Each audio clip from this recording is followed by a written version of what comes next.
este día que tú nos has dado en esta hora. Señor, gracias por tu infinita misericordia, Señor, que tú has mostrado para con nosotros hoy en este día.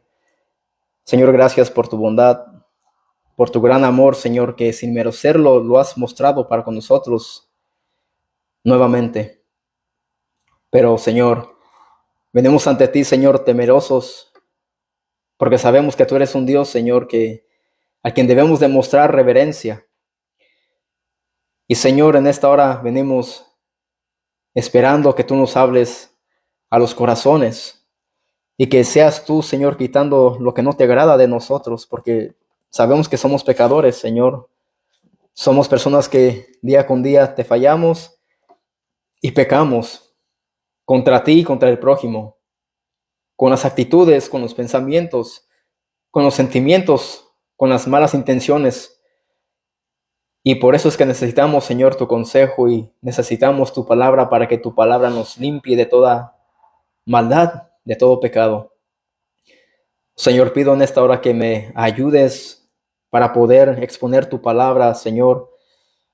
En esta carta que estamos estudiando sobre Filipenses, donde el apóstol Pablo nos habla, Señor, del gozo, de las aflicciones, de sus prisiones, Señor, y que podamos ver a través de tu palabra, Señor, que el cristiano verdadero va a pasar por esas cosas.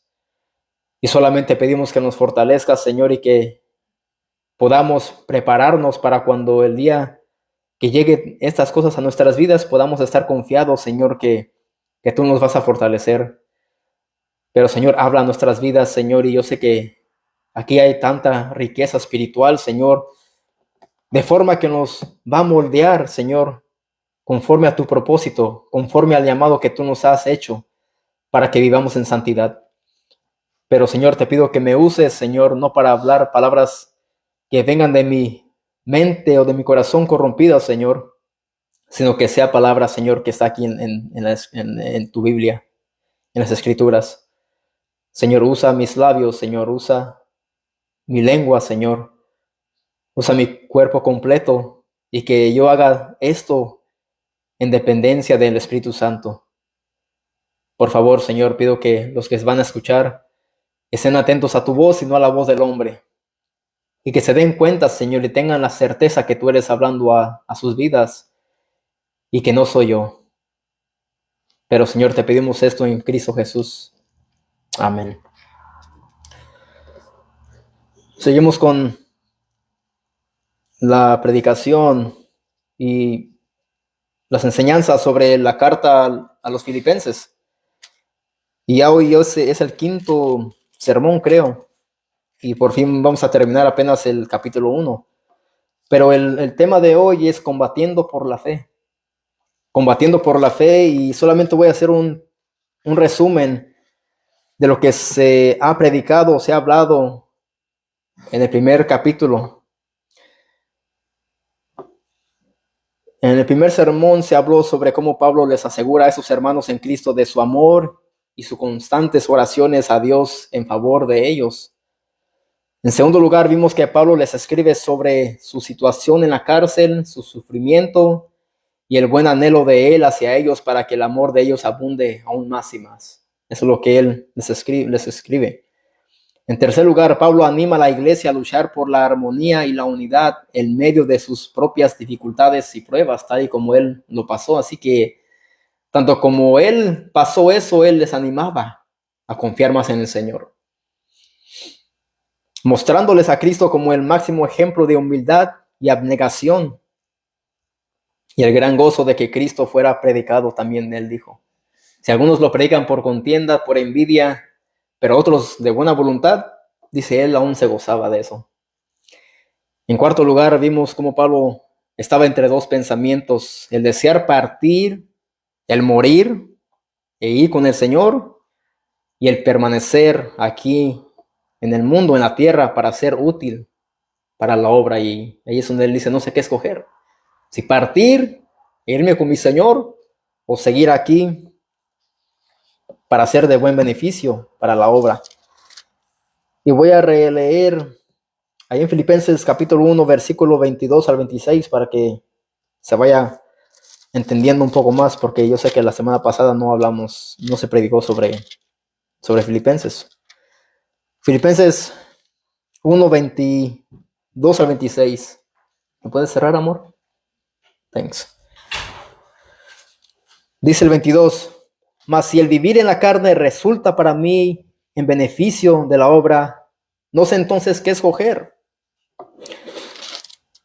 Pero de ambas cosas estoy puesto en estrecho, teniendo deseo de partir y estar con mi Cristo, lo cual es muchísimo mejor. Y recuerden que para Pablo sería mejor, mucho mejor partir y estar con su Señor. Dice el 24, pero quedar en la carne es más necesario por causa de vosotros. Y confiado en esto, sé que quedaré, que aún permaneceré con todos vosotros para vuestro provecho y gozo en la fe. Dice 26, para que abunde vuestra gloria de mí en Cristo Jesús por mi presencia otra vez entre vosotros.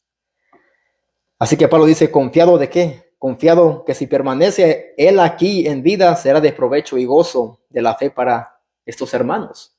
Si que él sabe que él era un hombre entregado por completo al evangelismo, a predicar a Cristo. Y él dice que él claramente sabía que será de buen provecho para los hermanos. Y por medio del buen provecho y gozo de la fe vendrá una profunda satisfacción por medio de Pablo en ellos por si él vuelve a verlos o no. Así que no estaba seguro si él iba a volver a verlos. Pero ahora, en el versículo 27, dice, solamente que os comportéis como es digno del evangelio de Cristo, para que os sea que vaya a veros o que esté ausente, oiga de vosotros que estáis firmes en un mismo espíritu, combatiendo unánimes por la fe del evangelio. Ahora Pablo introduce unas palabras de modo de exhortación o de animar. Pasa de informar sobre sus padecimientos personales a exhortar a la iglesia a vivir de una manera digna del evangelio de Cristo. Él les dice, solamente que os comportéis. Solamente, no hay otra opción. Solamente que os comportéis, en que se conduzcan, vivan como corresponde de una manera santa como es digno del evangelio. Es que estarán firmes combatiendo unánimes por la fe. Eso es lo que Pablo les dice. Solamente podrán combatir por la fe. Solamente. Dice, esto es conforme a lo que se dice en la Biblia de Dios, que se conduzcan, que se comporten. ¿Cómo es que Él quiere que se comporten? Podemos ver que este mismo mandato Pablo lo escribió a otras cartas, a otros creyentes, a diferentes iglesias. Vamos a Efesios. Efesios 4, 1 al 4.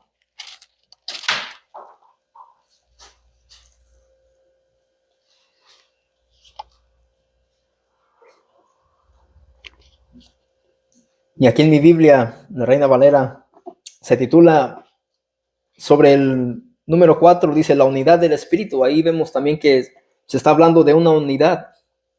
Dice, yo pues preso en el Señor, os ruego que andéis como es digno de la vocación que fuisteis llamados. Ahí vemos que él está mandando a los creyentes de la iglesia en Éfeso. Dice, os ruego que andéis, que se conduzcan, como la misma palabra que él usó en Filipenses, que andéis, que vivan como es digno de la vocación con que fuisteis llamados, con toda humildad y mansedumbre, soportándoos con paciencia los unos a los otros. Ahí vemos que él manda y ordena que ellos se conduzcan de esta manera los unos con los otros. Porque si no hay unidad en la iglesia, no podrán estar unidos. Así que él les manda esto, con humildad y mansedumbre, soportándoos con paciencia los unos a los otros en amor. Y dice el 3, solícitos en guardar la unidad, ahí está otra vez esa palabra, la unidad del Espíritu en el vínculo de la paz. Cuando hay paz, hay unidad. Cuando no hay paz, no hay unidad. Cuando no hay unidad, no hay paz. Podemos ver que muchos países comunistas, muchos, ahí vemos que no hay paz. ¿Por qué? Porque están en dos diferentes sentidos o pensamientos. No hay unión entre el pueblo. Y eso causa guerras, causa discusiones, causa muertes, causa maldad. Dice el 4. Un cuerpo y un espíritu, como fuisteis también llamados en una misma esperanza de vuestra vocación. Ahora en Colosenses también podemos ver lo mismo, y también Pablo les manda a estos creyentes en Colosa lo mismo. Colosenses 1:9 al 10 dice lo siguiente: por lo cual también nosotros, desde el día que lo oímos, no cesamos de orar por vosotros y de pedir que seáis llenos de conocimiento de su voluntad en toda sabiduría e inteligencia espiritual, para que andéis, ahí está otra vez la palabra, para que andéis, para que vivas, para que te conduzcas como es digno del Señor. Ahí está hablando Pablo. Ese era su gran deseo, su gran anhelo, que los creyentes estuvieran y vivieran una vida en santidad y una vida como es digna del Evangelio del Señor. Sigue diciendo, para que andéis como es digno del Señor, agradándole en todo. Así que la forma en como el cristiano va a vivir debe de ser una forma que va a agradar ¿a quién? Al Señor. Agradándole en todo, llevando fruto en toda buena obra y creciendo en el conocimiento de Dios. Eso es lo que Dios quiere que los creyentes hagamos. Él no quiere que nos quedemos, digamos, ignorantes, sin conocerle a Él. Ahí vemos en el versículo 9, dice, llenos de conocimiento y de su voluntad, en toda sabiduría e inteligencia espiritual. El anhelo de Pablo era que ellos conocieran a Dios, conocieran realmente lo que Él les estaba mandando. Y muchas iglesias se han permanecido, digamos, en la ignorancia porque no han conocido al Dios verdadero. Pero este debe de ser nuestro anhelo y nuestra meta, en conocer más a Dios y creciendo en el conocimiento de Dios, fortalecidos con todo poder conforme a la potencia de su gloria para toda paciencia y longanimidad, dice ahí. Así que aquí vemos que la mayor evidencia del conocimiento de la voluntad de Dios es servir de manera agradable al hombre, no a Dios. Es vivir de manera agradable a Dios.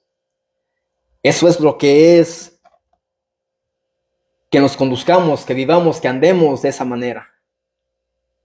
Y Pablo dijo en humildad y paciencia. Porque Dios bien sabe que el ser humano es egoísta, el ser humano se enaltece, el ser humano es impaciente. Entonces en nuestras vidas como creyentes deben haber paciencia, humildad. Y eso es lo que Pablo les ordena a estos hermanos. En la primera carta Tesalonicenses, capítulo 4, versos 1 al 7. Primera Tesalonicenses 4, 1 al 7.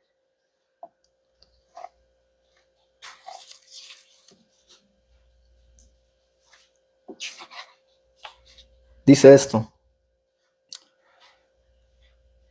Y arriba se titula La vida que agrada a Dios. Dice, por lo demás, hermanos, os rogamos y exhortamos. Ahí está la palabra, ruegan ellos y exhortan. Y la palabra exhortación no es la misma palabra de reprensión. Y muchos creen que esta palabra debe de usarse frecuentemente. ¿Para qué? Para cambiar las vidas de las personas. Y usan la exhortación como reprensión y no es lo que es. Esto es, dice, os rogamos y exhortamos en el Señor Jesús, que de la manera que aprendisteis de vosotros como es como os conviene, conduciros ahí. ¿Qué dice Pablo? Que de la manera que ellos habían aprendido de ellos, como os conviene que se conduzcan, dice ahí, y agradar a Dios. Conduciros y agradar a Dios, así abundéis más y más. Ahí podemos ver esa palabra. Él quiere que vivan de esta manera, que anden de esta manera. ¿En qué manera? En agradar a Dios. Dice el 2, porque ya sabéis que instrucciones os dimos por el Señor Jesús, pues la voluntad de Dios, ahí está otra vez la palabra, la voluntad de Dios es vuestra santificación, que os apartéis de fornicación. Ahí está Pablo diciéndoles a estos hermanos, dice, la voluntad de Dios es vuestra santificación, que nos limpiemos cada día más y más. No que vamos a llegar a la perfección, pero sino que tratemos de agradar a Dios y vivir para Él. Es lo que Pablo le está diciendo. Que os apartéis de fornicación, de cualquier pecado sexual. Dice que cada uno de vosotros sepa tener su propia esposa en santidad y honor. Ahí vemos ahora que Pablo les manda a esos hermanos un mandamiento para el matrimonio. Para el matrimonio.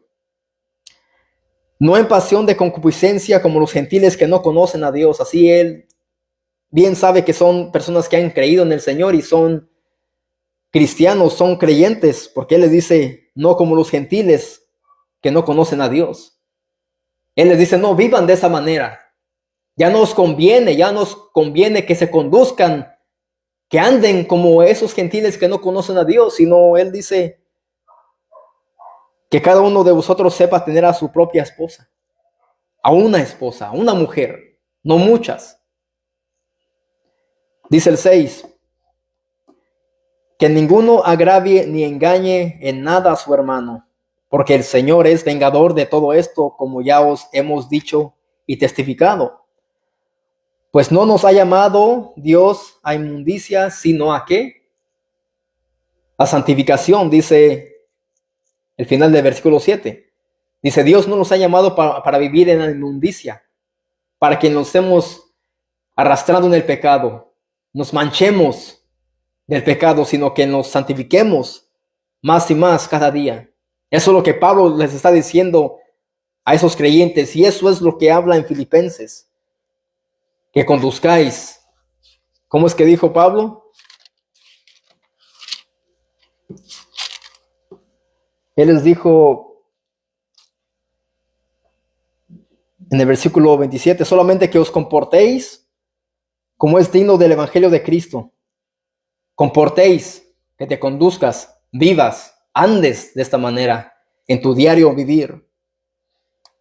Así que esto es el orden, el mandato que Pablo les da a esos creyentes. Y es un orden y un mandamiento de parte de Dios también. Pero Pablo fue inspirado por el Espíritu Santo para dar esos mandamientos. Ahora escucha con atención. Aunque estas palabras no vayan dirigidas a ti específicamente, ¿tú crees que también aplican para tu vida, para nuestras vidas? También aplican para nuestras vidas. Con el Evangelio podremos madurar, sobrellevar nuestras aflicciones con gozo. Nuestro testimonio podrá impactar vidas allá afuera a los no creyentes, y ellos dirán, este verdaderamente es un cristiano. Cuando ellos miren cómo nos conducemos nosotros, cómo es que vivimos, cómo es que caminamos, cómo es que hablamos. Si vivimos lo que nosotros predicamos, lo que profesamos de nuestra fe, ellos dirán, él sí cree en su Dios. Él sí cree, sí vive lo que él me predica. Así que mi hermano, esto es algo tan importante en nuestras vidas, tanto como lo era para ellos, es también para nosotros. Que andemos como es digno del Evangelio. Que la voluntad de Dios es vuestra santificación. Y para eso Dios nos llamó, no para que andemos en la inmundicia, en el pecado, y que las personas, mira dice que es cristiano, pero las palabras que salen de su boca, sus actitudes, como que no es lo que Él dice ser. Así que la sana doctrina es esencial para nuestra vida personal, tanto como para la vida de la iglesia. Si una iglesia anda en discusiones, en pleitos, divididos, es porque no han conocido el Evangelio. Es porque no practican, no viven lo que ellos conocen de las Escrituras. Y cuando digo sana doctrina, ¿a qué me refiero? A la doctrina del Evangelio. Esto es sana doctrina. Cuando comprendemos y entendemos el Evangelio con claridad, viviremos por una eternidad. Hasta que tengamos ese conocimiento de cual Pablo dice que él quiere y ruega que ellos tengan y conozcan más a Dios. Entonces ahí vamos a comprender y entender lo que es el Evangelio. Si desconocemos lo que es el Evangelio, lo que Cristo hizo por nosotros, no podremos vivir de esta manera como es digno del Señor. Y por esta razón me he propuesto yo a predicarles a Cristo en cada estudio y sermón. Fuera de Cristo no puede haber vitalidad en nosotros. No puede haber vida. Va a haber mortandad. Estaremos secos. Si yo les predico sin Cristo, si yo les enseño sin Cristo, yo sería llevado a tender a predicarles en forma legalista, liberal, motivacional, a sus corazones engañosos y perversos, y ustedes no podrán vivir para la gloria de Dios. Esto llevará a ustedes a tratar de salvarse por su buena moralidad y los llevará a vivir un cristianismo en su carnalidad y no en la santidad del Señor. Así que por eso es que siempre, en cada estudio, en cada sermón, ustedes escuchan de Cristo. Pues Cristo, debe de ser Cristo en todo momento. Yo aquí no estoy para hablarles de mí, de ustedes, sino lo que dice la palabra del Señor.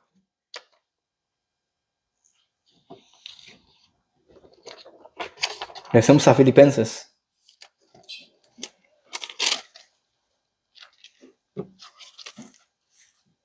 Estamos todavía en el versículo 27.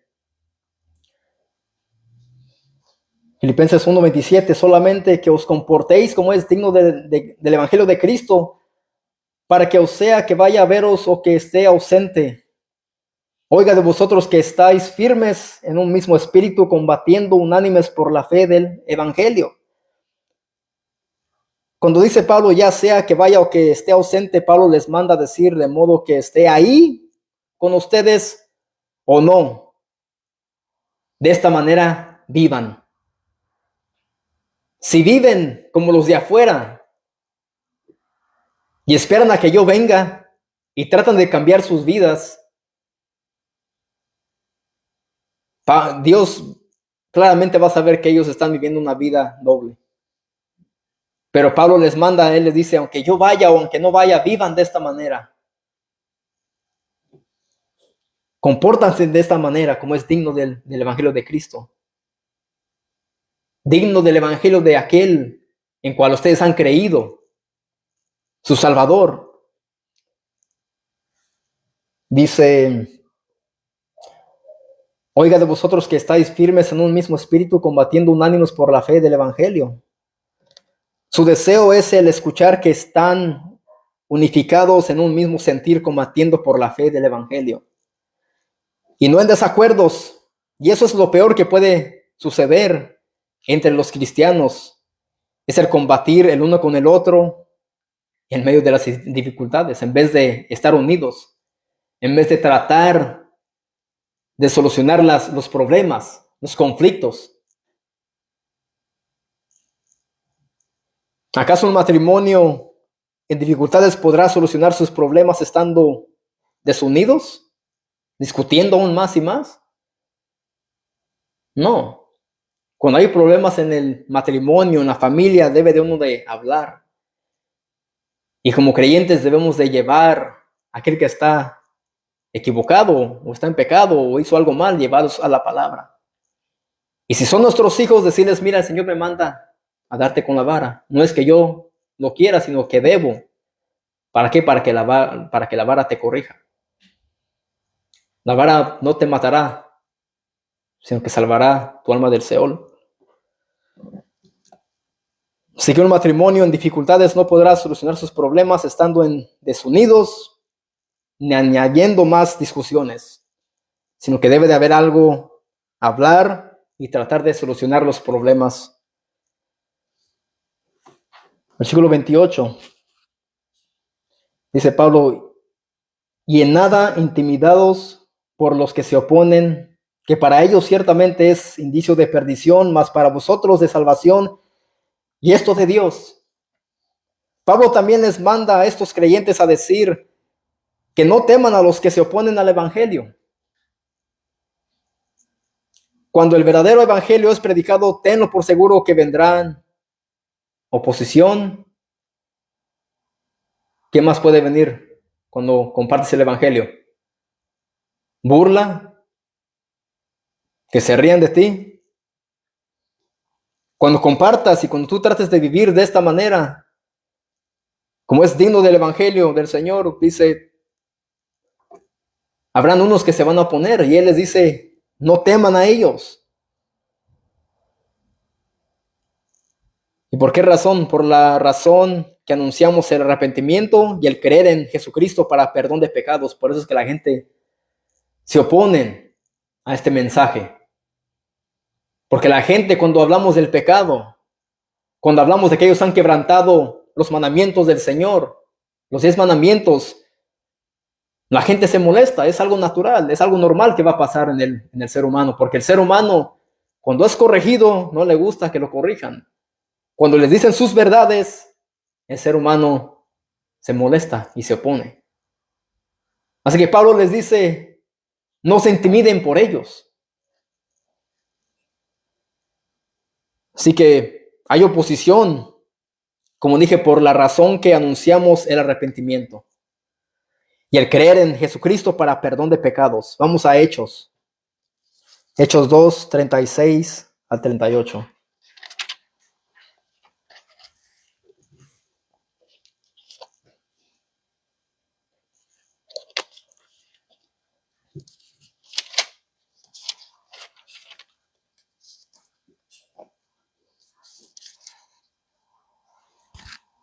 Hechos 2, 36 al 38.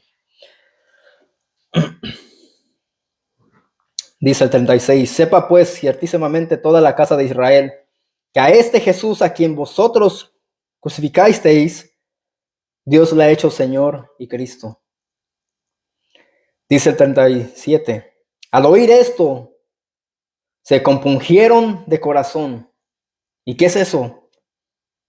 Que se dolieron de corazón a los que Pedro les estaba predicando y les dice, ciertísimamente, él le dice, vosotros crucificasteis a Jesús, ustedes lo crucificaron. Y al oír esto, ellos se compungieron de corazón y dijeron a Pedro y a los otros apóstoles, varones, hermanos, ¿qué haremos? Pedro les dijo, arrepentíos y bautícense cada uno de vosotros en el nombre de Jesucristo para perdón de los pecados y recibiréis el don del Espíritu Santo. Aquí vemos que aquí el evangelio causó que un dolor profundo en los que estaban escuchando y se arrepintieron. Pero también en la escritura vemos también que algunos dice que crujían los dientes cuando escuchaban que esos hombres predicaban, que se airaban aún cuando Jesús dice que entre sus corazones hablaban y pensaban mal de Jesucristo.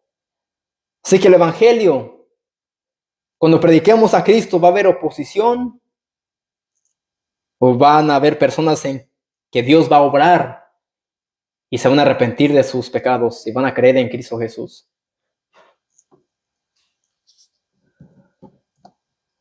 Y dice, estamos a Filipenses.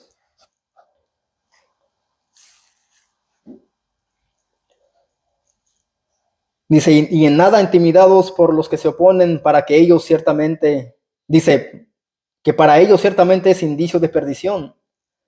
Lo que dice ahí es que para los que se oponen, su actitud de desprecio es señal de perdición y que son enemigos de Dios. Eso es una señal muy evidente de que los que se oponen y aún pueden ser aún religiosos, hoy como en este día. Hoy en día salimos a evangelizar y muchos se oponen. Muchos que se dicen ser cristianos, aún cristianos, ¿qué nos dicen? ¿Qué están haciendo aquí afuera? ¿Por qué hablan de esa manera? Esto no es para aquí afuera, eso es para dentro de la iglesia, es lo que dicen muchos cristianos. Ellos mismos se oponen al evangelio en vez de unirse a la causa, unirse y salir a evangelizar, se oponen.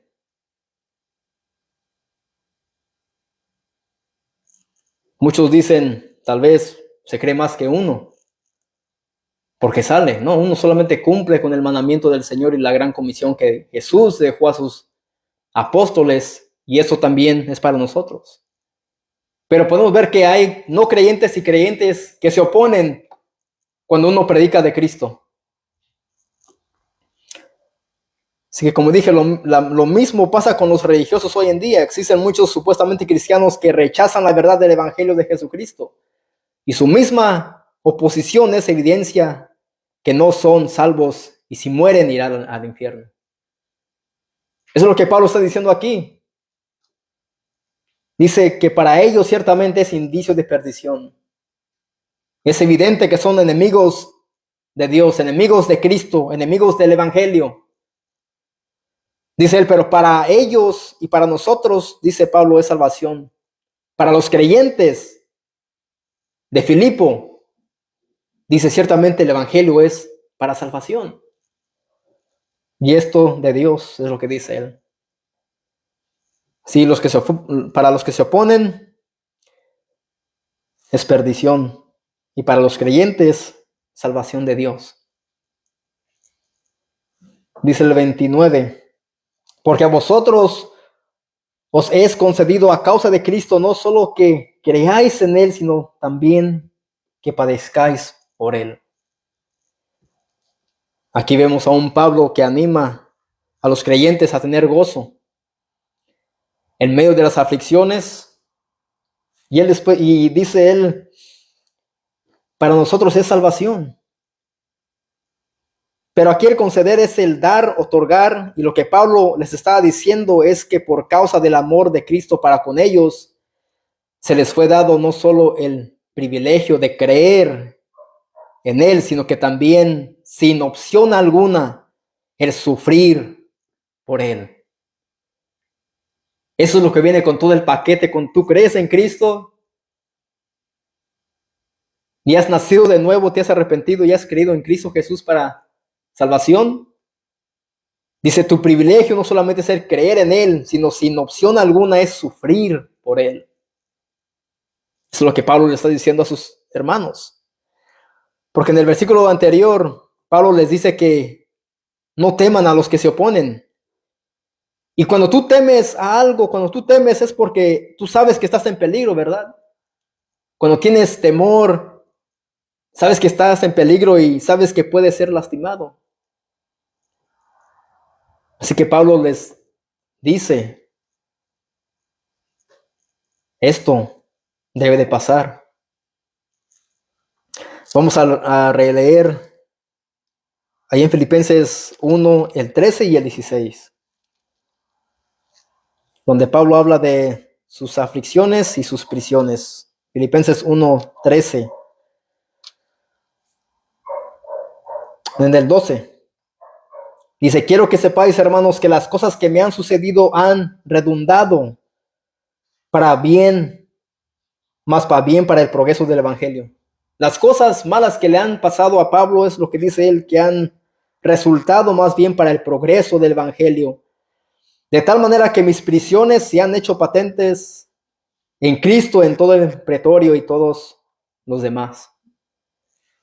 Y el 16, los unos anuncian a Cristo por contención, no sinceramente, pensando añadir aflicción a mis prisiones.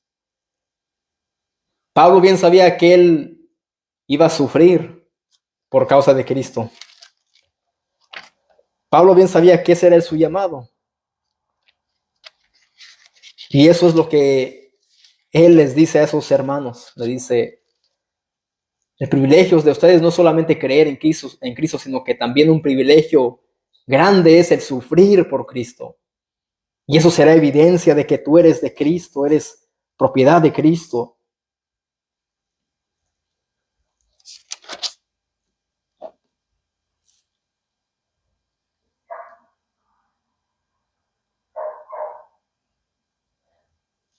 Hechos 9:15. El Señor le dijo: ve, porque instrumento escogido me es este para llevar mi nombre en presencia de los gentiles y de reyes y de los hijos de Israel.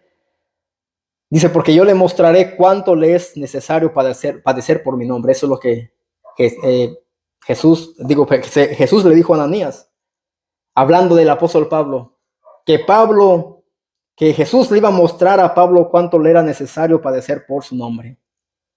Ese fue el llamado del apóstol Pablo, el predicar el evangelio y sufrir por el evangelio. Y también para los creyentes es lo mismo. Pablo les dice lo mismo a los cristianos de Filipo, el padecer por él. Y ahora se anuncia, se predica un evangelio donde no hay sufrimiento.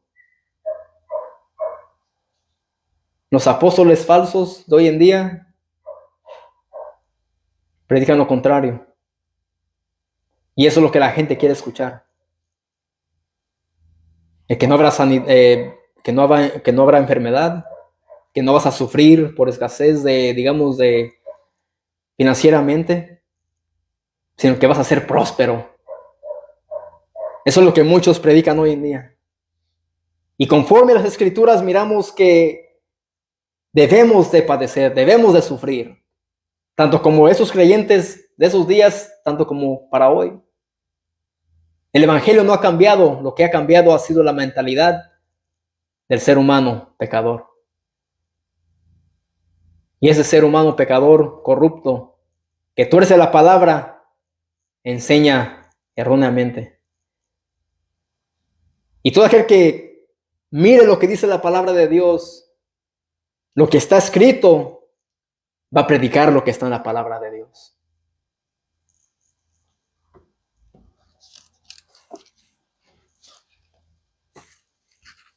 Filipenses 1:30. Dice, teniendo el mismo conflicto que habéis visto en mí y ahora oís que hay en mí. Aquí Pablo les pone a sí mismo como ejemplo de cómo sufrir por causa de Cristo. Y eso es lo que Pablo espera de esos creyentes y sabe que van a sufrir. Para concluir, Cristo fue y debe ser nuestro modelo a seguir en todo. En la manera en cómo vivimos, cómo estamos en la Escritura, cómo oramos, cómo sufrimos. Cristo es nuestro modelo a seguir en todo. ¿Por qué? Porque Él fue menospreciado, desechado, herido, molido, en angustia y aflicción, y solo padeció una sola vez y para siempre por los pecadores. Primera de Pedro 3:18, ¿qué dice? Porque también Cristo padeció una sola vez por los pecados, dice el justo, por los injustos, para llevarnos a Dios. Se muerto ciertamente en la carne, pero vivificado en el espíritu. Cristo padeció una sola vez. Y en Isaías 53, lo hemos leído muchas veces, pero no lo voy a leer, dice que Él fue desechado, despreciado, herido, molido. Habla de su angustia, de su aflicción. Y en Lucas 24:46 dice, así está escrito, y así fue necesario que el Cristo padeciese y resucitase de entre los muertos al tercer día. Así que si Cristo es tu Señor, Cristo es tu Salvador, tú debes de sufrir, de padecer igual que Él. Si no hay oposición entre tu familia, entre tus seres queridos por causa de Cristo, es que no le estás siguiendo a Él. Pero si hay todo esto y se oponen al Evangelio, se oponen a que te vengas a reunir, es porque estás haciendo algo bien. Quieres conocer a Dios, quieres conocer a Cristo. Y tal vez, quizás, Dios esté haciendo una obra en tu corazón.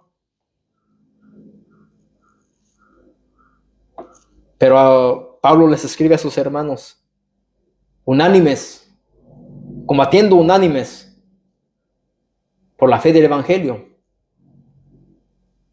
Así que Él les dice, combatan de esta manera. No a espada, no a golpes, no a palabras, sino en su manera de andar, en humildad y paciencia. Porque el cristiano verdadero ya no va a andar en pleitos físicos, ni en discusiones, en nada, sino combatan como es digno del Evangelio. Combatiendo por la fe de una manera digna. Vamos a orar. Señor, gracias te damos, oh Dios, por tu palabra. Sabemos, Señor, que son palabras duras, pero tan necesarias para nuestro crecimiento, Señor. Y gracias por usar a estos hombres, Señor, que te servían, que se esforzaban, que ponían sus vidas, Señor, por el Evangelio. Podemos ver, Señor, a Pablo, a tus apóstoles, aún a Cristo, Señor. Podemos ver cómo ellos sufrieron por este mensaje que muchos rechazan. Señor, que nosotros seamos tal y como ellos, que nos propongamos, Señor, predicar a Cristo y a Cristo crucificado, Señor.